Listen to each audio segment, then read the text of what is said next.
ምክንያቱም ልቧና ሆዷ ላይ በተደጋጋሚ ጊዜ በመረገጣው የተነሳ የመሃንነት ምርመራ ታደርግ ነበረ።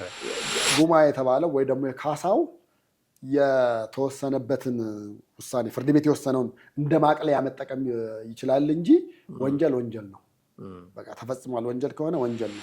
እኔም አዝኛለሁ እያለ ነው በየሚዲያው የሚወጣው ጥቁር ለብሶ ኮፍያ አድርጎ ምናምን እና ያዘነ ሰው በዚህ ደረጃ ኮንሰርት ያደርጋሉ። ከአርሲው ጋር ተያይዞ መንግስት የኦርቶዶክስ እምነት ተከታዮች ላይ ጫና እያደረገ ነው፣ እምነቱ ላይ ጫና እያደረገ ነው የሚለውን ለመቀልበስ ይጠቀማል። ሄኖክንም አዘጋጆቹንም በጣም ቦታ ልትሰጣቸው የሚገባ አሁን እንደነ ዘመድኩን አይነት ዝም ብሎ እያንዳንዱ ነገር ልተንትን የሚል እንትን እኔ ከሌለውበት ወጡ አይጣፍጥም አይነት ነገር ነው።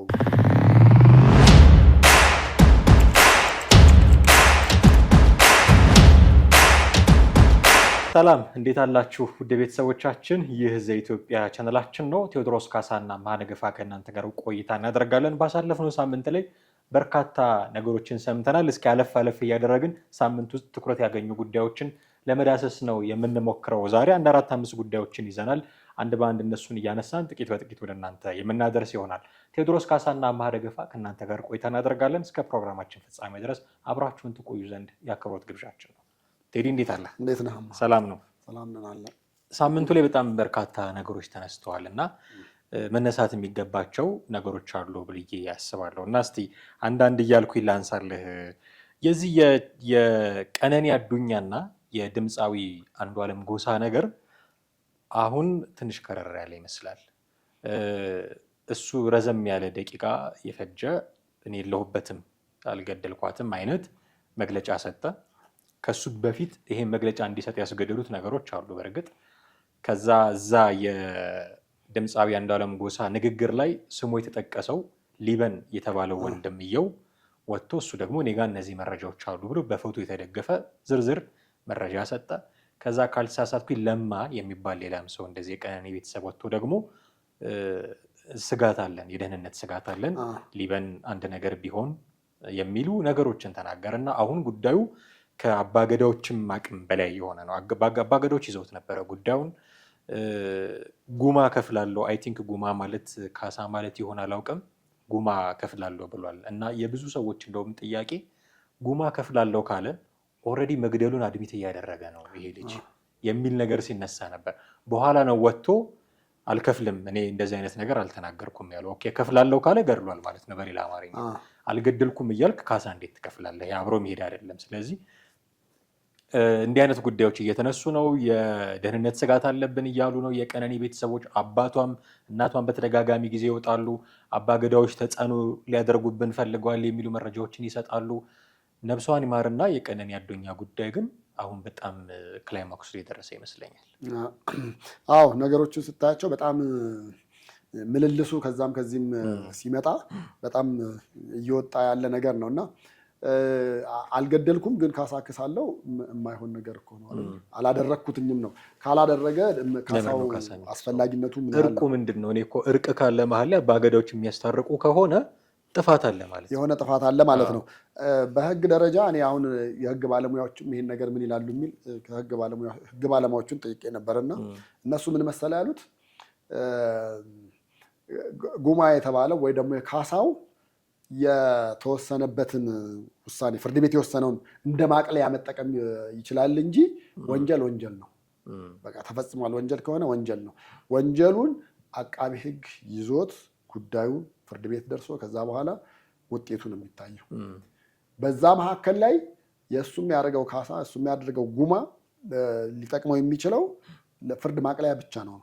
ፍርድ ማቅለያ ብቻ ነው እና አሁን የእነሱን ሁኔታ ስታየው ትንሽ ውስብስብ ያለ ነገር እንዳለ ትረዳለህ። ምክንያቱም መጀመሪያ ሊበን እንደተናገረው ቤት ውስጥ የተከናወኑትን ሁኔታዎች፣ ድርጊቶች ምናምን ነገር ስታይ እንደዛ እንደገና ወንድምየው ለማ የተናገረውን ስታይ ደግሞ ምንም አይነት የአጥንት ስብራት የለም፣ ጉዳት እንደወደቀ ሰው ጉዳት የለም ነው። ከፎቅ ላይ ከወደቀች ደግሞ እሺ ፎቅ ላይስ ለምሳሌ አሁን ሊበን የያዘው ቪዲዮ ላይ ፎቶ ላይ አንደኛው ላይ ምን ነበረ? ሽጉጥ የተተኮሰበት መስታወት አሳይቶናል። የተበሳ መስታወት አይተናል። ነገር ግን የተከፈተና በዛ መስታወቱ ክፍት መሆኑን አይደለም የሚያየ ነው፣ ዝግ መሆኑን ነው። ምስሉ ላይ ያለውን አይተህ ከሆነ እሱን ነው እያሳየን ያለው። ይቺ ልጅ ወደቀች የተባለው ቤት ነው። መቼም በበር ከሆነ ደረጃ ነው ሊኖር የሚችለው፣ በመስኮት ነው። በመስኮት ከሆነ ደግሞ መስኮቱ ዝግ ሆኖ ሽጉጥ የተተኮሱ ሽጉጦችም ነው። እሱ ነው። ከዛ ባሻገር ደግሞ ወደ ከሌ ነው ከሌ ወንጀሉ ተሰርቷል አልተሰራም የሚለው ነገር ሳይሆን ቶታሊ ያለውን ነገር ነው እኛ አሁን ላይሆን የምናየው እና የአንዷለምን የግል ባህሪያት በጣም እሱ ነግሮናል። ሊበን በጣም ብዙ ነግሮናል፣ ቤት ውስጥ ይሆን የነበረው። በውጭ ደግሞ እኔ በጣም ብዙ የሚነግሩን ነበሩ። በአንድ ወቅት እንደውም ሶሻል ሚዲያ ላይ ራሱ መነጋገሪያ ሆኖ ነበር አለ ከአንድ ሰው ጋር እንደዚሁ ተጣልቶ ሽጉጥ ተማዘው ተኩሰውና እና ምንድን ነው አሁን ይሄን ያክል ነገር ራሱን መግዛት ላልቻለ ሰው ሲጀመር መጀመሪያ መሳሪያ ልትሰጠው የሚገባው ምን አይነት ሰው ነው? በህጋዊ ፈቃድም ምንም እንኳን ቢወስድ ቢያወጣ ቢገዛም ለዚህ ሰው ስታስታጥቀው ግን በዛ ልክ ደግሞ ኃላፊነት እንዳለበት ማወቅ መቻል አለበት እንጂ መኪና መንገድ ሲዘጋብህ መጠጥ ቤት ገብተህ ከሰው ጋር በተጣላህ ቁጥር ሽጉጥ የምትመዛ አይነት ከሆንክ እንዴት ለእንደዚህ አይነት ሰው መሳሪያ ልሰጥ ትችላለህ? ባህሪው ቁጣ የሚለውና ግንፍል የሚል አይነት ነገር እንደሆነም በጣም ብዙዎቹ እየተናገሩ ነበር። በጣም ብዙዎቹ እና ከዚህ አንጻሮች ያሉትን ነገሮች ምናምን ስታያቸው አንዷለም ጋር የሆነ ነገር እንዳለ መረዳት ትችላለህ። ከዛ ውጪ ቤተሰብ እንግዲህ በተለይ የቀነኒ ቤተሰብ በጣም ተስፋ የጣሉባትና ደርሳ ለቁም ነገር ትበቃልናለች ያሏት ልጅ ነች። አንድ ቤትም አይ ቲንክ መኖር ጀምረዋል። በዛም ይመስለኛል እንደውም ታናሽ ወንድሟ ራሱ እሷ ጋር መኖር ጀምረዋል። እነዚህ ሁሉ ጸቦች ግን እየተባባሱ ምናምን ሲመጣ አይ ቲንክ እኔ አሁን ልጁ ሊበን እንደተናገረው መለያየትና ቤቱን ለቆ መውጣት አንደኛው ነገር ነበር። ግን ይመስለኛል እሷ ባህሪውንም እንደውም አውቃለች። እንዲህ ያደርጋል ግቡ ወደ መኝታ ቤት ብላ ሁሉ አስገብታኛለች ብሎ የተናገረበት ቦታ አለ። አንተን ይመታል እዚሁን እኔ ያናግረዋለሁ ብላኛለች ሁሉ በቃ እንግዲህ እንደዛ እንደገና ከዛ በኋላ የእሷ ስልኮች ይመስለኛል ሊበን ጋር ነበር የነበሩት። እነዛን ፎቶዎቹ ምናምኖች ጋለሪዋ ላይ ነው ያወጣሁት። ከጋለሪ ላይ ያወጣው ነገሮች ብዙ ነገሮች እንደዛ ናቸው። እውነት ለመናገር ተደልተው ባይሆን ኖርማል ሜሴጆችን የቴሌግራምም የሌሎቹንም ብታወጣ ነገሮች እንትን ማለት የሚችሉበት ነበር። ግን አስበው አሁን የቀነኒ አባት በዛ ልክ እሪ እያሉ ፍትህ ፈልጋለሁ እያሉ በአንድ በኩል መጀመሪያ ከሄደችበት ሆስፒታል ሪፈር ተብሎ ወደ ሌላ መንግስት ሆስፒታል ተደረገ አሉ። ከሱም ባሻገር ደግሞ ምርመራው ላይ በቃ አቃቤ ሕግ ክስ መመስረት ስላልቻለ አካልን ነፃ ማውጣት በሚለው በዋስትና ሊወጣ ቻለ የሚባል ነገርም መጥቷል። አሁን ወደ ሙዚቃው ለመመለስ ላለመመለሱ ነው እንደውም እኮ የአባገዳዎች ጣልቃ ገብነት ያስፈለገው ከዛ ጋር በተያያዘ ነው። ይህን ነገር ስታያቸውና ስትገጣጥማቸው የሆነ ነገር እንዳለ ይገባሃል። ይሄ ነገር መፍትሄ ሳያገኝ ወደ ቀጣይ እርምጃ ምንም ነገር መሄድ መቻል የለበትም ብዬ ነው የማስበው። ያው ጉዳዩ በህግ ስለተያዘ ዲቴል እናወራበት የምንችለው ጉዳይ አይደለም። ግን እንደው ሁኔታዎች ማህበራዊ ሚዲያ ላይ የሚመላለሱትን ነገሮች ስታይ እንደውም አንዳንድ ሰዎች ኢቭን ገፍትሮ ወርውሮ ጥሎ ባይገድላት እንኳን ላይፏ ላይ ያደረሰው ነገር እንዲህ እንድትሆን ራሷን እንኳን አጥፍታ ቢሆን እንዲህ እንድትሆን የሚገፋፋ ነው የሚሉ ነው። ምክንያቱም ልቧና ሆዷ ላይ በተደጋጋሚ ጊዜ በመረገጠው የተነሳ የመሃንነት ምርመራ ታደርግ ነበረ። ፊቷን አይተኸዋል መቼም። ያችን የመሰለች ልጅ እንደዛ ቆሳስላ አይነት ስታይ ሊበን ያሳየው መስታወት ያ ሽጉጥ የተመዘዘው ለእሷ ነበረ ማለት ነው። በኋላ እኔ አይደለሁም ብላ ስትምል እህትዮም ስታረጋግጥለት ነው መስታወቱ ላይ ተኩሶ አንገሩን የተወጣው ምናምንና እንዲህ አይነት ላይፍ እንድትኖር ካስገደድካት ራሷን እንኳን አጥፍታለች ቢባል ፑሽ ፋክተር አለ ማለት ነው። ከኋላ ልክ ነው ፑሽ ፋክተር አለ ማለት ነው። እና በዚህ ጊዜ ሳሁን ወደ ራሱ ስራ መመለሱ ላይምሮስ እሱ እንደው ህጉን ትተህ ሌላውን ያባገዳዎችን ምን ሁሉን ነገር ትተህ ላይምሮ ሰላሙስ እንደው የሱ ሚስት ነች ራሷንስ እንኳን አጥፍታ ቢሆን እሱ እንኳን ከደሙ ንጹህ እንኳን አሁን እኛ መወሰን አንችልም። የፍርድ ቤት ጉዳይ ነው። አንዷለም ነው ልክ ሊበን ነው ልክ የቤተሰብ ቤተሰቦች ልንል አንችልም። ሁኔታዎችን ስትገጣጠም ይመጣል ምስል እንዳለ ሆኖ እሱ ያንተ የራስህ ጉዳይ ነው የሚሆነው። ፍርድ ቤትም በያዝ ውስጥ እንዳይገባ ከሌ ነው ጥፋተኛ የምትለው አይደለም። ግን እንደው ኢፍ እሷ ራሷን አጥፍታ እንኳን ቢሆን እሱ ወደ ስራ ለመመለስ ማሰቡ ፌር ነው ወይ ሪሊ? አሁን እኔም ማዝኛለሁ እያለ ነው በየሚዲያው የሚወጣው ጥቁር ለብሶ ኮፍያ አድርጎ ምናምን እና ያዘነ ሰው በዚህ ደረጃ ኮንሰርት ያደርጋሉ ምናምን ብለህ እንድትጠይቅም ያደርጋል። እና የሞራል ጥያቄ አብሮ የሚያነሱ ሰዎች ስላሉ እሱ ልክ ነው መነሳትም ያለበት ነው። በነገራችን ላይ የስራህም ዘርፍ ይወስነዋል። አሁን እንደኛ አይነት ቢሆን ወይም ደግሞ ዞሮ ሰርተ የምትበላበት ሙያ ከሆነ ከጥቂት ጊዜ ያዘን በኋላ ሚዲያ ላይ ልትመለስ ትችላለህ። በእንደነሱ አይነት ሙያ ውስጥ ላለ ሰው ግን ከባድ ነው የሚሆነው ነገሩ። ምክንያቱም እዛ ገብተህ ዘፈን እኮ ነዋል። ቤተሰብ እዚህ ያዘን ተቀምጧል፣ አንተ እዚህ ሄደህ ብዙ የሚመጣ አይመጣም። በቃ ብዙ ነገሮች ነው የምልህ፣ ብዙ ነገሮች ለረጅም ጊዜ ይሄ ነገር መቋጫ እስኪያገኝ ድረስ ጥሩ ጓደኞች ካሉትና መካሪ ካሉት ዘፈኑን ኮንሰርቱን ማቆም እና መረጋጋት ለእያንዳንዱ ነገር ደግሞ ለቤተሰቧም ክብር እንደው በእውነት ለመናገር አሁን እሱ የሆነ ነገር አድርጓል ብለው ነው የሚያምኑት። ልጃችንን እንዲያደርጉ እሱ ይጨፍራል ነው የሚሉት። በኋላ አይደለም በቤተሰብ ብቻ አይደለም በእነሱ ዙሪያ ያሉት በሙሉ እንደዛ ነው። እሱም ትተህ እዚህ ሶሻል ሚዲያው ላይ ያለውን እንደው በሚዛን እናስቀምጠው ብንል አብላጫው ለቀነኒ ነው ፌቨር ለተጎጂዋ፣ ምክንያቱም ተጎጂ ነች ተብሎ ስለሚታሰብ ለእሷ ነው። ምናልባት እሱ ላይ ሆኖ ቢሆን ደግሞ ሌላ ምልከታ ሊኖረን ይችል ነበር። ነገር ግን አሁን አብዛኛው ሰው እንደዛ አይነት እሳቤ ባለበት ወቅት እርግጠኛ ነኝ የገንዘብ ችግር አለበት ብዬ አላምንም። የተሻለ እንደውም ሌላ ቢዝነስ ራሱ ሊከፍቱ እንቅስቃሴ ላይ ከፍተኛ ብር አግኝተው ይዘው ማለት ነው እንደነበረ ይታወቃል። ኮንሰርት ባይ አሁን ስራው ነው እንዳይባል እኮ ነው። ኮንሰርት ባይሰራ ሙዚቃ እንትን ባይል የተወሰነ ጊዜ የሚያቆየው የገንዘብ አቅም ሊኖረው ይችላል ተብሎ ነው የሚገመት። ቀላል ነው እሱ። አሁን እኔ አንተ እንደው በሱ ቦታ ብትሆን ምን ታደርጋለህ ብለህ ብትለኝ ቶሎ ፍርድ ቤት ተመላልሼ ጉዳዩን መጨረስ ጉዳዩን በፍርድ ቤት ቶሎ እንዲቋጭ ማድረግ። በቃ እኔም ላይ ከተወሰነ የሚወሰነውን ተቀብዬ ላቀርብ የምችላቸው ማስረጃዎች አቅርቤ የእስር ጊዜን ጨርሼ መውጣት። በዚህ ጉዳይ እኮ ልንገርህ፣ እኔ ለምሳሌ ሰማኸኝ በለውን ማንሳት ትችላለህ። ሰማኸኝ በለው እዚህ ባምቢስ ድልድይ ጋር አሁን በስሙ የተሰየመለት ድልድይ የተባለ እሱ አሁን ይኸውልህ ያን ጊዜ ምሽት ሰርተው ሲመጡ አንድ ባልደረባው ሞተ። ከሞተ በኋላ ታስሮ ነበረ። ምርመራ ተደረገና ተለቀቀ። ከተለቀቀ በኋላ እሱ አይደለም በደረሰው ድንገተኛ ግጭትና ውሃው ስለነበረ ነው፣ በወቅቱ ውሃ ውስጥ ሰጥመው ነው ምናምን ሲባል ይግባኝ ጠይቀው ሰማኸኝ አስበው፣ ያን ጊዜ ሀገር ውስጥ አልነበረም፣ ውጭ ሀገር ነበር ያለው። ይግባኝ ጠይቀው ሰማኸኝ በሌለበት እስር ተፈረደበት። ሲፈረድበት ሰማኸኝ ውጭ ነው ያለው። ውጭ እንዳለ በዛው አልቀረም፣ ቀጥ ብሎ ነው የመጣው። መጣና የእስር ጊዜን አጠናቀቃለሁ መጥቼ ፍርድ ቤት የወሰነ ከሀገር ርቄ አልቀመጥም አለ። መጣን። አየህ ብልህ ሰው እንደዚህ የሚያደርጋል። ሙዚቃም አልሰራ ምንም አላረገም። ሄዶ የእስር ጊዜውን ጨረሰ። ለቤተሰቦቹ ለተጎጁ ባልደረባ ቤተሰቦች ካሳ ሰጠ። ከዛ በኋላ ወደ ስራው መጣ። አሁን እሱ ላይ አንድ የምታነሳበት ነገር አይኖርም።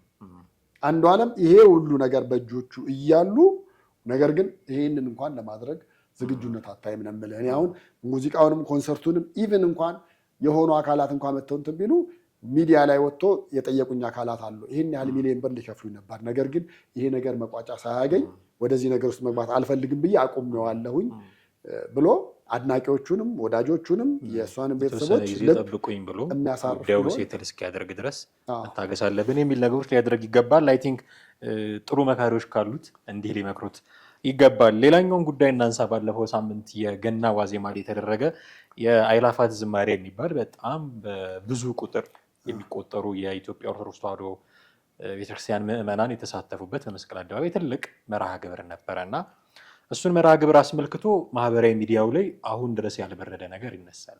ጉዳዩ ሃይማኖታዊ ስለሆነ እንደው ብዙ ባንነካካው የሚል አይነት ሀሳብ ልታነሳ ትችል ይሆናል። አሁን ግን ከዛ ከፍ ብሏል።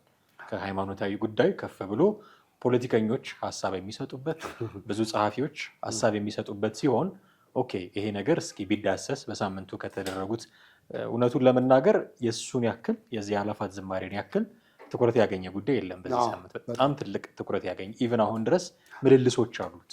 ከሌ እንዲህ ብሎ ከሌ እንደዚህ አድርጎ የሚሉ ምልልሶች አሉት እና የዚህ ምልልስ ማዕከል ደግሞ ወዳጃችን ስለ የኛ ወዳጅ ማለት አይደለም ዘመርኩን በቀለም የሚያነሳቸው ጥያቄዎች አሉ።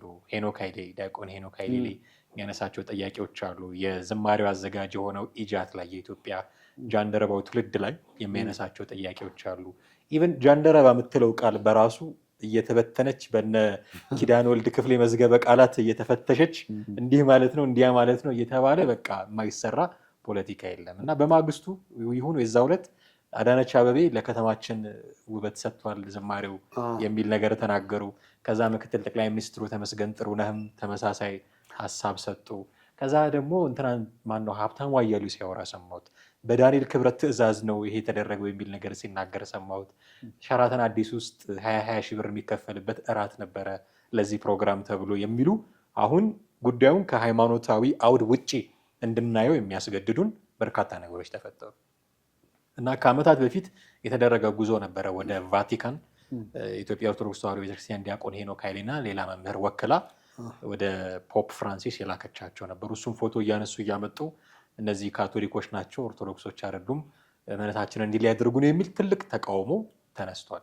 ብዙ ሰዎች ፈርተው ነበር። እንደውም ተቃውሞ ሲመጣ ያን ያህል ህዝብ ይወጣ ይሆን የሚል ስጋት ነበራቸው። ግን እንደምታውቀው ኔጌቲቭ ኮሜንት ጥሩ ፕሮሞሽን ነው እና በጣም ከሚጠበቀው በላይ ብዙ ህዝብ ነው ወጥቶ ያከበረው እና ነገሮቹ እንዲህ እያሉ ነው እየሄዱ ያሉት። ሳምንቱን ሙሉ በጣም ከሱ የበለጠ መነጋገሪያ ጉዳይ አልነበረም። ምንድን ነው ይሄ ነገር ግን የመንግስት እጅ አለበት ወይ? ሪዲ የፖለቲከኞች ሰው ለገጽታ ግንባታ ነው የሚሉት እነሱ። ኢትዮጵያ ውስጥ በቃ ሰላም ነው ለማለት ነው ይህንን ነገር ያደረጉት እንጂ ለቤተክርስቲያኑ አስቡ አይደለም። ለቤተክርስቲያን ቢያስቡ ኖሮ አርስ የተገደሉትን ያስቡ ነበረ፣ ጥቁር ለብሰው ይዘምሩ ነበረ ነው የነ ዘመድኩን መከራከሪያ። እና የመንግስት እጅ ያለበት ብለህ ታስባለህ? በስሱ ስልህ ለምን መሰለህ፣ እኔ ብዙ ሰዎች በዚህ ጉዳይ አንዳንዶቹ መከራከሪያ ነጥብ አንስተው ራሱ ስለ አላፋት ዝማሬ ምናምን ሲያነሱ እንደዛ አትበሉ። መጀመሪያ እኮ መንግስት እኮ አይፈልገውም ነበረ፣ አይፈልገውም። ጃን ሜዳ እኮ ሊካሄድ ነበር የመጀመሪያው። ጃን ሜዳ ነው የተጠየቀው። ጃን ሜዳ ከዛ ሲያጡ ነው ቦሌ መድኃኒዓለም ልክ ሁለተኛው ላይ ሲካሄድ ደነገጠ መንግስትም ሌላውም አካል ማለት እየሰፋ መጣ። ኦንሊ በአዲስ አበባ ብቻ እኮ አይደለም፣ ድሬዳዋና ሌሎች ተመሳሳይ ከተሞችም እንደዚሁ በተመሳሳይ ሰዓት ተደርጓል። በተመሳሳይ ሰዓት ሐዋሳ ተደርጓል፣ አዳማ ተደርጓል፣ ጅማ ተደርጓል፣ ኡጋንዳ ካምፓላ ተደርጓል። በተመሳሳይ ሰዓት አይደለም እንጂ አሜሪካ ሲያትልም ተደርጓል። በቃ አየህ፣ አሁን እነዚህን ነገር ስታየው ምን ሆነ? ከአዲስ አበባ ወጥቶ አገር አቀፍ መሆን ጀመረ። ከሀገር አቀፍ ወጥቶ ዓለም አቀፍ እየሆነ ነው ማለት ነው። ይሄ ሰው ምንድን ነው መንግስት በዚህ ጉዳይ ጣልቃ መግባትና ክሬዲቱን መውሰድ መቻል አለበት። አንደኛ ክሬዲቱን አንተ ያነሳውን ሰላም አገሪቱ ሰላም ገጽታ ግንባታ ይጠቅማል። አዎ። ሁለተኛ ደግሞ አስበው አሁን ለከተማችን ድምቀት አዳነች አቤቤ ኦርቶዶክስ እንዳልሆኑ እናውቃለን። ግን ለከተማዋ ድምቀት ደግሞ በጣም ፖዘቲቭ የሆኑ ነገሮች ደግሞ እንዲመጣ ታይቷል። ለምሳሌ ፓርኪንግ ታውቃለህ፣ ያን ቀን የሚደረገው ፓርኪንግ ምናልባት የአላፋት ዝማሬ ሙሉ ከቨሬጁ ተሸፍኖ ካልሆነ በስተቀር ከዛ ፓርኪንግ መንግስት በጣም ከፍተኛ ሊያገኝ እንደሚችል ምንም ጥያቄ የለው። መስቀል አደባባይ ግራውንድ ከስር የነበረው ሙሉ ለሙሉ እነሱ አገልግሎት ስለዋለ ከዝማሬው በፊት ድግስ ፊት የነበረች እዛ ውስጥ በቃ ሁሉም ነገር ነበረና መንግስት በሰራው ላይ እንደዚህ አይነት ነገር ተደረገ ነው። ሁለተኛ ደግሞ ለምሳሌ ከዚህ ከአርሲው ጋር ተያይዞ መንግስት የኦርቶዶክስ እምነት ተከታዮች ላይ ጫና እያደረገ ነው፣ እምነቱ ላይ ጫና እያደረገ ነው የሚለውን ለመቀልበስ ይጠቀማል። ሶስተኛ በአርሲ የተገደሉትን ያው ድምፁን በተቻለ እንደውም አንዳንዶቹ ከለቅሶ ቤት ነጭ ልብስ ይዘን ነበር ሄድ ነው አሉ። ግን ከለቅሶ ቤት ስለመጣን ልብስ ቀይረን ያንን ጥቁሩን ይዘን ሄደን የያዝነውን ጥቁር እንኳን ፌስቲቫል ውስጥ የጥበቃ አካላት የፌዴራል ፖሊስ እና አዲስ አበባ ፖሊስ በጋራ የሰሩት ላይ ልብሳችን እያወጡ ጥለውብናል፣ ጥቁር አይፈቀድም ምናምን የሚልም ነገር ነበር። ታቅቧልኝ እኔ ፕሮግራሙን ከመጀመሪያ እስከ መጨረሻ ተካፍያለሁ። ከታች ጥቁር የለበሱ ከላይ ጥቁር የለበሱ ምናምን አይደለም፣ ሙሉ ጥቁር የለበሰ ሙሉ ነጭ ያለበሱ ሰዎች ግራና ቀኝ ሆነው ፕሮግራሙ ሲከታተሉ አይቻለሁ። በዛ ዕለት እንደው ምን ያደነኩት የፖሊሶቹን ዌልካሚንግ የሆነ እንትን ነው። በጣም ዌልካሚንግ ነበሩ። በጣም ብዙ ቁጥር ያለው ሰው የነበረው እነሱን ለማስተናበር የነበራቸው ጽናት ምናምን እና ነጭ ስላለበሱ የተከለከሉ ነው እንደውም እያስጠሩ የሚሉት ነገሮች አይ ዶንት ቲንክ እኔ ልክ መሆናቸው ከየት እንደመጡ አላውቅም። በዙሪያዬ 4-5 የሚሆኑ ሰዎች እኔ እንኳን ባለውበት ቦታ ከነጭ ልብስ ውጭ የለበሱ ሰዎች ነበሩ ለማለት ነው። እሺ፣ አዎ ሊሆን ይችላል። ግን አሁን በነገራችን ላይ ያም ነገር መደረጉ ኮኔ ጥሩ ነው የሚል እሳቤም አለኝ። ምክንያቱም ምን መሰለህ በጣም ብዙ ጊዜ አይተህ እንደሆነ እንደዚህ ያሉ ህዝባዊ በዓላት ላይ ምናምን በኦርቶዶክስም በፕሮቴስታንትም በእስልምናው ምናምን የሚሆን እስቲ እስልምናው ላይ አስበው ያን ሁሉ እንግዲህ ስቴዲየም ሙሉ ሞልተው ሶላት ሊያደርሱ ሲሉ አንድ ወረቀት ይዞ ከወጣና ሶሻል ሚዲያ ላይ ያቺ ፎቶ ተነስታ ከተለቀቀች በቃ ዛሬ በነበረው ተቃውሞ ነበር ምናምን የሚል ይወጣሉ ነገሮች። አንድ ሰው ሊሆን ይችላል እኮ ያቺን የያዛት ግን ወረቀት ምናምን የተጣጠፈ ይዘል በዛ ልክ አስቸጋሪ ነገሮች አሉ። ግን እኔ ደግሞ አሁን ይሄ ዝግጅት በጣም ሄኖክንም አዘጋጆቹንም በጣም ቦታ ልትሰጣቸው የሚገባ አሁን እንደነ ዘመድኩን አይነት ዝም ብሎ እያንዳንዱ ነገር ልተንትን የሚል እንትን እኔ ከሌለውበት ወጡ አይጣፍጥም አይነት ነገር ነው። ወይ ደግሞ ያው በቃ በዓለም አቀፍ እየሆነ ነው ያለ እሱ ከሱ በላይ የህዝቡን ብዛት ስታየው እኔ ለመስቀል በጣም ተደጋጋሚ መስቀል አደባባይ መጥቻለሁ። ጃን ሜዳ ለመስቀል ለጥምቀት ሁሌ ሄዳለሁ። ህዝቡ በ3 በ4 እጥፍ የጃንደረባው ይበልጥ ነበር። ምንም እዚህ ላይ ማመን መቻል ግዴታ ነው። እንደገና ኢቭን ስቴጅ አሰራሩ ብታየው ባለ 8 ማዕዘን ሆኖ በ4ቱ ማዕዘን ደግሞ መውጫም ያለው ነው። የቀድሞዋን ቤተክርስቲያን ቅርጽ የያዘ ነው። ሁሉም ነገር እጅግ በጣም ታስቦበት ታቅዶ ምን ብሎ በጣም የተዘጋጁበት አንድ ሰው ብቻ የሚዘምራል እንደሚመስለው አሁን ያ ሁሉ ህዝብ እኩል ነበረ ሲዘምር የነበረው ምን ማለት ነው እንግዲህ። ስለዚህ ይሄ እላዩ ላይ ያለውም ነገር ስፒሪቹዋል የሆነው ነገርም እንዳለው በጣም እንድታምን ሊያደርግ የሚችል ነው። እኔ አንዳንድ ፕሮቴስታንቶች በጣም እያደነቁ ምን አለ አዳራሽ ውስጥ በዚህ መልኩ ከምትጨፍሩ እንደዚህ አይነት የዝማሬ ባለባበስ ደረጃም ከየትም ልብስ ግዙ አይደለም በአመት በዓል የምትለብሷትን ነጯን ልብሳችሁን ለብሳችሁ እንቅስቃሴያችሁም ጭፈራ ሳይሆን በዚህ መልኩ ቢሆን ምን አለበት? ቃሉ ጥሩ ነው። ነገር ግን ሌላውን ነገርስ ከኦርቶዶክስ እንማር የሚል በጣም ብዙ ፕሮቴስታንት ልጆች ቪዲዮ ላይ ስክሮል ስታደርግ በቃ የማይወስዱ ይሄን ቪዲዮ ተመልከቱ ቀጥሎ ይሄን እያሉ እያነጻጸሩ እያሳዩ ያሉበት ነበርና እኔ አሁን የጃንደረባው እንከን የለሽ ነው። ግን የመንግስት እጅ አለበት። አዎ በሱሱ አለበት መንግስት በአንድ በኩል ለመጠቀም፣ ሁለተኛ ደግሞ ከዚህ በኋላ የሚኖረውንም ሙሉ ለሙሉ መንግስት ሊይዘው ይችላል። በእርግጠኝነት በቃ የአብረን እንስራ ጥያቄ ነው ሊመጣ የሚችለው። ታስታውስ እንደሆነ እኮ መጀመሪያ የተፈራረመው አርቲስት ቴሌቪዥን ነበረ። ከዛ ቀጠለ ኢትዮጵያ ቴሌቪዥን ተፈራረመ። ቢያንስ ዩቲዩብ ገቢ ምን ያህል እንደሚያመጣላቸው የሚያውቁታላ።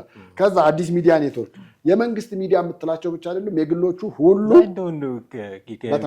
ከመንግስት ጋር ስታገናኝ ነገሩ ፖለቲካሊ እንኳን ባትወስደው ማህበራዊ ሚዲያው ላይ ትልቅ ገበያ ነው እንዳልኩ። ዩቲዩብ ላይ የሚታይ ኮንተንት ነው። በብዙ ሺህ የሚቆጠር ሰው የሚያየው ነው።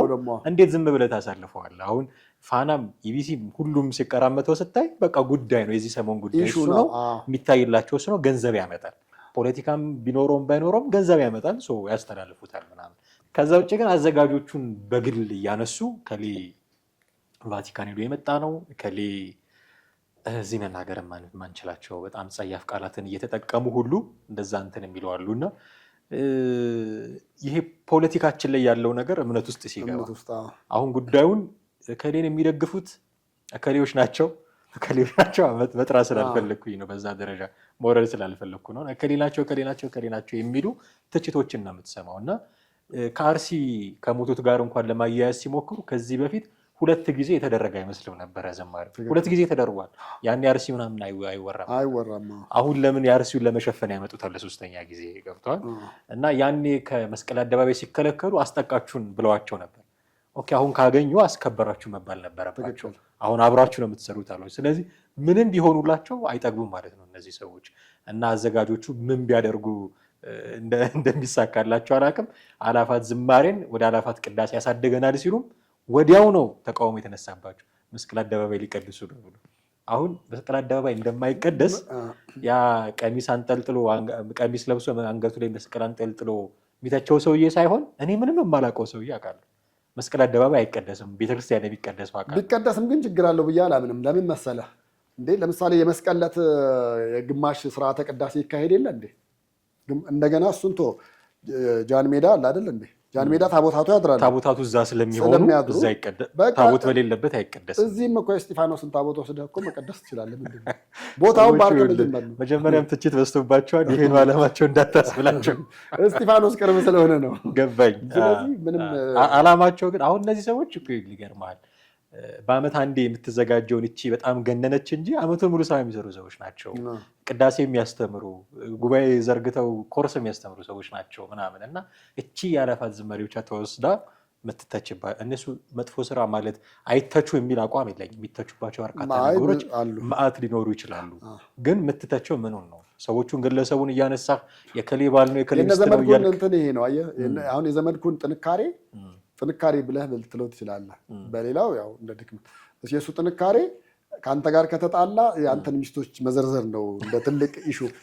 ከዳንኤል ክብረት ጋር እንትናተለ ዳንኤል ክብረት ጋር ቤተሰብ ሆነው ዳንኤል ክብረትን ለመተቸት የሄደበት በአመለካከት በምናምን አይደለም። ይሄ የቃላት የሀሳብ አይደለም። ሚስቶቹ እንዲህ ነበረች፣ በፊት ያገባት እንዲህ ነበረች፣ በኋላ እንዲሆና ምናምን። እሱ የሴት እንባ ጠባቂ ነው ወይስ ምንድን ነው? በጣም ግራ የሚገባህ ነው። እና ሰዎች አሉ መረጃ የሚሰጡት ደግሞ ያኛው ሰው እንትን እንዲል ሳይሆን እነሱ ሴፍ እንዲሆኑ እኔ መረጃ ስለሰጠሁት እኔን አይናገረኝም የሚል መረጃ የሚሰጡት አሉ። ብቻ እንደዛ ነው። የሰሞኑ በጣም ትልቅ ትኩረት ስለነበረ ነው የአእላፋት ዝማሬን ያነሳ ነው። አንድ ሁለት ጉዳዮችን እንደው በወፍ በረር እናንሳ። ነዋይ ደበበ አንድ ነገር ሲናገር ሰማሁት።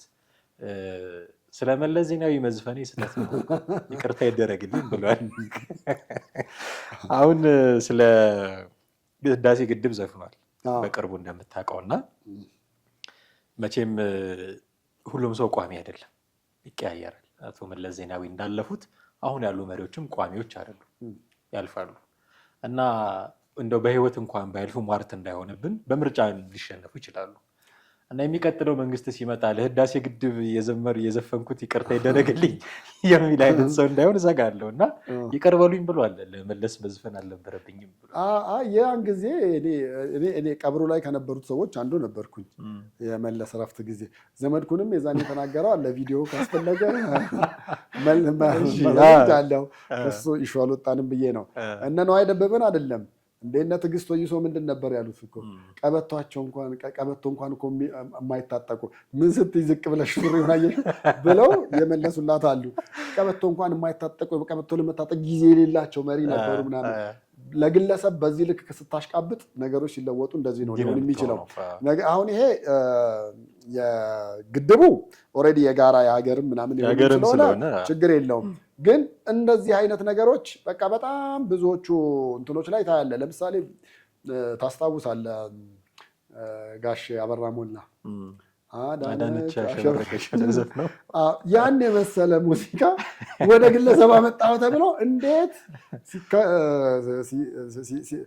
እንዴት ምን ያህል ዱላ እንዳረፈበት ታውቃለህ ከሰው ከብዙዎቹ። እና ግለሰቦች ላይ ዲፔንድ የሆነ ነገር ብዙ ጊዜ እንደዛ ነው ሊሆን የሚችለው። እሱ ብቻም አይደለም። አሁን እኮ እንግዲህ አርቲስቶቻችን ላይ እንዳለመታደል ሆኖ እንደዚህ አይነት ነገር እናይባቸዋለን። እዚህ የማሽቃበጥ ልክ ምናምን ነገር ማለት ነው። ባለፈውም ታስታውስ እንደሆነ ሰራዊት ፍቅሬ እኛ ሰፈራውን ካዛንቺስ ጅብ የሚወጥበት የነበረው ያ ሁሉ የምታየው አሁን መብራቱ መጥቶ ብሎ ምናምን ሲል ሰራዊት ፍቅሬ ነው ወይስ ሌላ ነው ብለህ እንድትል ያደርጋል። አርቲስቶቻችን የማሽቃበጥ ልክ ላይ በዚህ ልክ አንደኛ ናቸው ነው የምልህ። እና ዕቁባይ በርሄ ደግሞ በጣም ብዙ ያወጣው ነበር። በትግራይ ጦርነት ጊዜ ያሽቃበጡ አርቲስቶች ነበሩ ለካ። እሱ ምን አለ፣ እኔ አዲስ አበባ እኮ እንደገባን እናንተን ስንል ማን አርቲስት እኮ እየመጣ ከዚህ ከማይረባ ስርዓት ገላገላችሁን እያለ ቢሮአችን ይመጣ እንደነበረ ራሳቸውን ካወረዱ ነገ ከነገ ወዲያም ከሚመጣው መንግስት ጋር ከሚመጣው ፖለቲካ ጋር የሚያሸበሽቡ ከሆነ ፍጻሜያቸው በዚህ ልክ ነው የሚሆነው። አሁን ነዋይ እንግዲህ ኦልሬዲ እድሜው ሄዷል፣ አርጅቷል። ይሄ ሰውዬ እንደውም እኔ ባለፈው የሆነ ልጁ ይሁን የማን ሀዘን ላይ ነው ስናየው በቃ እንዳለ ሽበት ወሮት ምናምን ነገር ወጥቶ ሶሻል ሚዲያ ላይ ወጥቷል። ብዙዎቹ አይተውታል ብዬ አስባለሁ። ይሄ ሰውዬ እንግዲህ ከዚህ በኋላ ምን ያክል ለመኖር ነው ያኛውን የሰራሁት ኃጢአት ነው ይቅር ይበሉኝ ብሎ ንስሐ ገብቶ እንደገና ለዚህኛው ሳለመዝፈኑን በምን እርግጠኛ መሆን እንችላለን? እና ለምንድን ነው ይቅርታ የጠየቅከው እንደውም ሲባል አሰብን ፈርመው መስጠታቸውን አላውቅም ነበረ፣ ግመል ይጠጡበት ማለታቸውን አላውቅም ነበረ አይነት። አሁን ግመል ይጠጡበት ያሉትን ንግግር መለስ ዜናዊ የማያውቅ ኢትዮጵያዊ ካለ የዚህ ጊዜ የቅርብ የቲክቶክ ዘመን ሰው ካልሆነ በስተቀር ብዙ ሰው የሚያውቀው ጉዳይ ነው። እና እንዴት አዲስ ሆነበት? ከመንግስቶች ወይ ከመሪዎች ጋር ተለጠፈ አንድ ስራ ስትሰራ ችግሩ ይሄ ነው። ይቀየራል መንግስት ወደድንም ጠላንም። ስለዚህ ተቀይሮ አይተናል፣ ይቀየራል። ያኔ የምታፍርበትን ነገር መስራት የለብህም። አሁንም ይሄ ትምህርት ሊሆናቸው የሚገባ ይመስለኛል። መወገን ካለብህ ከህዝብ ወገን ነው መወገን ያለብህ። ህዝብ ሁሌ ትክክል ነው። ፖለቲካሊ ኮሬክት ለመሆን ህዝብ ሁሌ ትክክል ነው። አይሳሳትም አይደለም። ተሳስታችኋል ይህን ምረጡ የምትለው ሊሳሳት ስለሚችል ነው። ግን መብቱ ስለሆነ ህዝብ ሁሌ ትክክል ነው። ስለዚህ ከህዝብ ጎን ነው መቆም ያለብህ። ከመሪዎች ከህዝብ ምንድነው ከመንግስታት ጎን ስትቆም ግን ነዋይ ደበበ የገጠመው ነገር ነው የሚገጥምህና ተመሳሳይ ነገሮች እያደረጉ እንዳይሄዱ ነው ልንል የምንችለው። አንድ የመጨረሻ ጉዳይ እናንሳ። ያያ ዘልደታ የሚባል ሰው ትክክለኛ ስሙን አላውቀውም እውነቱን ለመናገር ያያ ዘልደታ በሚለው ነው ብዙ ሰው በዛ ስለሚያውቀው በሱ ተስማምተን እንቀጥላለን። ያሬድ ያያ የሚባለው ያሬድ ስለሆነ ይሆን እርግጠኛ አይደለሁም። ብቻ ሰዎች ያውቁታል እና ወደ ካናዳ ሄዷል። ካናዳ ከመሄዱ በፊት እንደሚሄድ ሲያውቅ ይመስለኛል ቃለ ምልልስ የሰጠው እና እንጂ ይሄንን እንደዚህ ይናገራል ብዬ አልጠብቅም ነበረ። ሄዷል ወደ ካናዳ። እዛ ከመሄዱ በፊት የሰጠው ቃለ ምልልስ ላይ ግን ሁለት ነገሮች ትኩረት የሳቡት፣ አንደኛው ስለ አዲስ አበባ ልጆችና ስለ መንግስት ያወራው ነው። ሁለተኛው ስለ ጎንደር ያወራው ነገር ነው እና ስለ ጎንደር ያወራው ነገር በቃ በጣም ጎንደሬዎች ራሱ እንደዚህ የሚያወሩ አልመሰለኝም። እኔም በተናንቆት በጣም በቃ ማለት አዲስ አበባ ምንድን ነች አይነት እኮ ነው በቃ ስለ ጎንደር እንደዛ ሲያወራ ነው። በዚህ ደረጃ ስለ ጎንደር ማውራት ለምን አስፈለገው የሚል ነገር አነሳለሁኝ። አንድ ሁለተኛ መንግስትንና ሁሉንም የመጡትን ስርዓቶችና የአዲስ አበባ ልጆችን የአዲስ አበባ ልጅ የጠቀመው መንግስት የለም ምናምን እያለ ነው ሁሌ በቃ የመጣ የሄደው መንግስት ሁሉ የአዲስ አበባ ልጆችን የሚጠቅም አይደለም ብሎ ነው ያወራው እና የአዲስ አበባ ልጆች በመንግስት አይጠቀሙም ወይ የሚል ጥያቄ ተያይዞ እንድናነሳ ያደርገናል። ሰሞኑን ባለፉት 2 እና 3 ቀናት ውስጥ ሌላው በጣም መነጋገር የነበረው ጉዳይ ይሄ ነበረ ብዬ እሱ ልክ ነው። ያው እኔ በዚህ ሀሳቡ ተስማማለሁ። ያው በብዛት ተስማማለሁ። ያው በእርግጥ የአዲስ አበባ ልጆች ላይም ችግር አለ። ለምሳሌ አሁን የአዲስ አበባ ልጅ ቀበሌ ቀርቷል መሰለኝ አሁን ወረዳ ውስጥ ስራ ብለህ ብትለው አብዛኛው ፈቃደኛ የሚሆን አታየውም። በቃ እንግዲህ ስለ ቀበሌም ስለ ወረዳም ካለው እሳቤ የተነሳ ይመስለኛል የሚበላው የሚጠጣው እናቱ ቤት ስላለ ብዙም እንትን አድርጎ አሁን ቆይ እንደው የአዲስ አበባ ልጆች እንዳልፈርድ የአዲስ አበባ ልጆች ላይ እንዲፈረድብን አያስፈልግም። እንዳልፈርድ የሚያደርገኝ ቀበሌ ማለት ቦሪንግ የሆነ ነገር ነው የምታየው። መታወቂያ አሁን ምናልባት ትንሽ የተሻሻለ እየመጣ ነው ብዙዎች ነገሮች፣ ግን ልክ ቀበሌ ሲባል አይምሮ ውስጥ የሚመጣው የሚጨንቅ ነገር፣ ረጅም ሰልፍ፣ ረጅም ሰዓት መቀመጥ፣ ዛሬ ሄደህ ጉዳይ የማይሳካልህ የዛሬ ወር ምናምን የምትቀጠርበት ቦታ ነው እና እንዲህ አይነት ቦታ ብትለው ደስ ብሎት የሚሄድ አይመስለኝም። ኢቨን ፖሊስ መሆን እንኳ አይፈልግም። ፖሊስ መሆን አይፈልግም። ደንብ አስከባሪ መሆን አይፈልግም። ይሄ ከመንግስት ጋር የተነካከው ነገሮች አይፈልግም። ይሄ ዝም ብሎ ከመሬት ተነስቶ የመጣ ነው የሚል እኔ ግምት የለኝም። ፖሊስ መሆን ጥሩ ደሞዝ ያለው ቢሆን፣ ፖሊስ መሆን የሚከበር አይነት ሙያ ቢሆን፣ አሁን ፖሊስ መሆን ይከበራሉ አዲስ አበባ ውስጥ። የሆነ ፖሊስ የሆነን ህፃን ልጅ ሲያንገላታ ምናምን ታያለህ። እኔማ እንደዚህ ያልሆንም ይልሃል የአዲስ አበባ ልጅ። የአዲስ አበባ ልጅ ሰፈር እንጂ ብሔር የለውም እያለ ደረቱን ነፍቶ የሚሄድ ሰው ያን አንዲት ልጅ ስትደበደብ ሲያይ ደስ ይለዋል ማለት እኮ አይደለም። ስለዚህ ያለው ስለ ፖሊስ ያለው ግንዛቤ፣ ስለ ቀበሌ፣ ስለ ክፍለ ከተማ ያለው ግንዛቤ ዲስቶርት የተደረገ እና በአንድ ሌሊት መጥቶ በቃ አልፈልግም እኔ መንግስት ነገር ፖለቲካና ኮራንቲ በሩቆ የሚል እንደው ዝም ብሎ አይምሮ ላይ የተጫነበት አይደለም። በሂደት የነበሩት ስርዓቶች ራሳቸው ያመጡት የነሱ ጥፋት ነው ብዬ ነው የማስበው። አንድም እሱ ነው። ሁለተኛም ማለት ያው እሱን ስታስበው ስፔሻሊ ከደርግ ጊዜ ጀምሮ ባለው ስታየው ደርግ ለምሳሌ ቀይ ሽብር ምናምን ሽብር በሚለው ነገር ላይ አብላጫው ሟች የነበረው የዛን ጊዜ ትውልድ የነበረው የአዲስ አበባ ልጅ ነው ዋጋ የከፈለው። በዛን ወቅት ምንም እንትን አልነበረም። እሱን ትተህ ደግሞ አሁን በዘመነ ኢህአዴግ ደግሞ የሆነውን ደግሞ ልነግርህ እችላለሁኝ እኔ 97 ላይ የሆኑ ነገሮች 97 ዋጋ የከፈለው አብዛኛው አዲስ አበባ ልጅ ነው። እና አንዴ ባህር ዳር ሄደን በተለይ ለውጡ ሊመጣ አካባቢ ላይ ባህር ዳር ለስራ ጉዳይ ሄደን ስንመለስ ያው ጎን ካለ ሰው ጋር እያወራ ትሄዳለህ እና እያወራን ስንሄድ እንደው እናንተ የአዲስ አበባ ልጆች አትረቡም ምናምን ነገር አለ።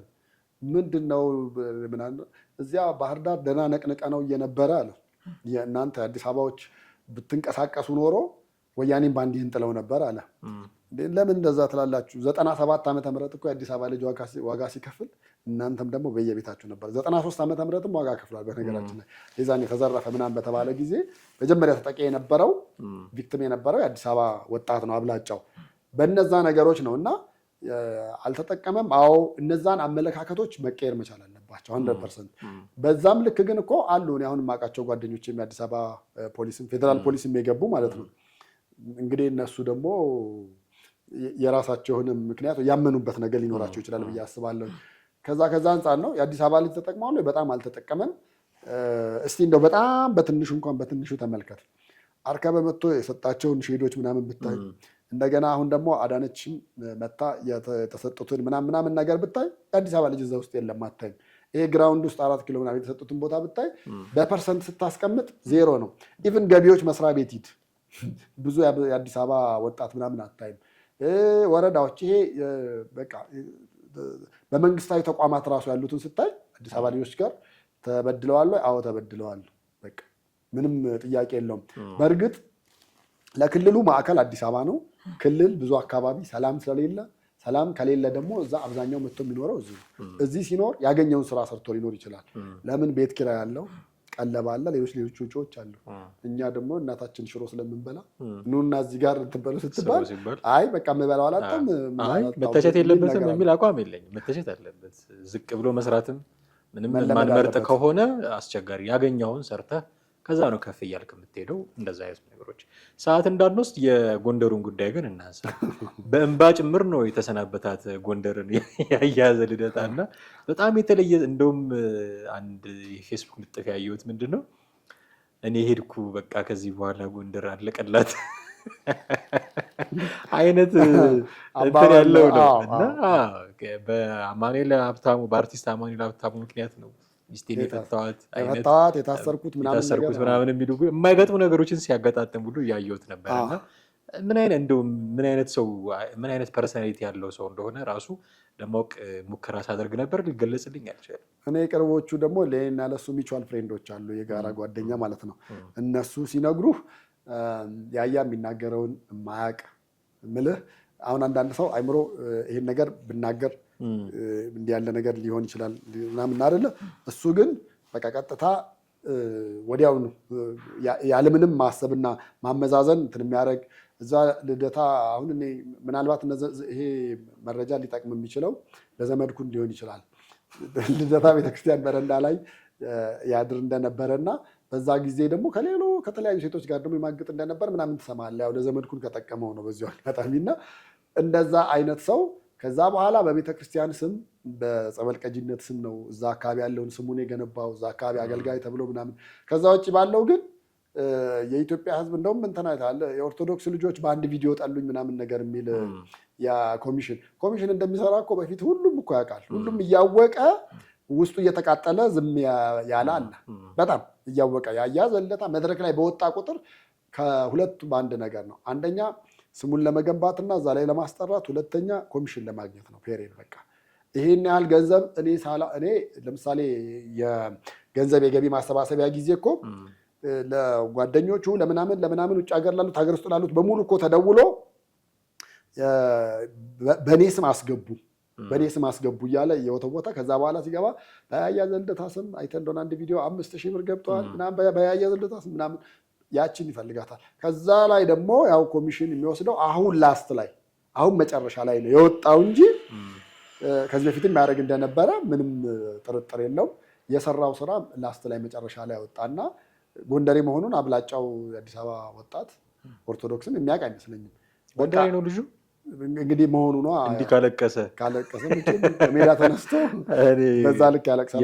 የምን አካባቢ ተወላጅ እንደሆነ አላቅም፣ ማተርም አያደርግም። በዛ ደረጃ የትም አካባቢ ሰው ሊሆን ይችላል። ግን እኔ ብቻ ነኝ ያለሁት ለጎንደር የሚል አይነት ስሜት ነው ሲናገር እና አትጻፉ፣ ስለ ጎንደር ግጥም አትግጠሙ፣ አትዝፈኑ፣ አትጻፉ፣ በከንቱ አትድከሙ ምናምን የሚል ስንት ጥበብ ያፈለቁ ሰዎችን ጥረት እንደው ገደል የሚከት አይነት ንግግር ሲናገር ነው የሰማሁት። እና እንዳይሰሙ የጎንደር ልጆች ብንለው ግን እነሱ ሰምተው እባክህ አታስለቅሰን እያሉት ነው።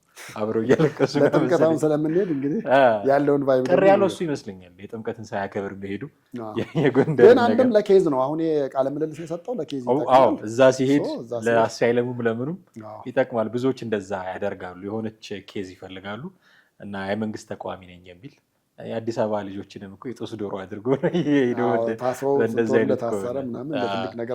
እንዲህ አይነት ነገሮች አሉ። ለማንኛውም ባሳለፍነው ሳምንት ውስጥ እነዚህ ጉዳዮች በጣም በርካታ ትኩረት ያገኙ ጉዳዮች ስለነበሩ አነሳሳናቸው። እጅግ አድርጌ ያመሰግናለሁ።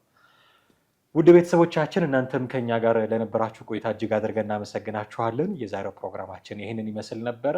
ምን አይነት ጉዳዮችን እናንተ ታዘባችሁ ልታጋሩን ትችላላችሁ። የእኛም ፕሮግራም ግን እዚህ ላይ ያብቅተናል። ቴዎድሮስ ካሳና አማሃ ደገፋ ነበርን። ጤና ይስጥልኝ።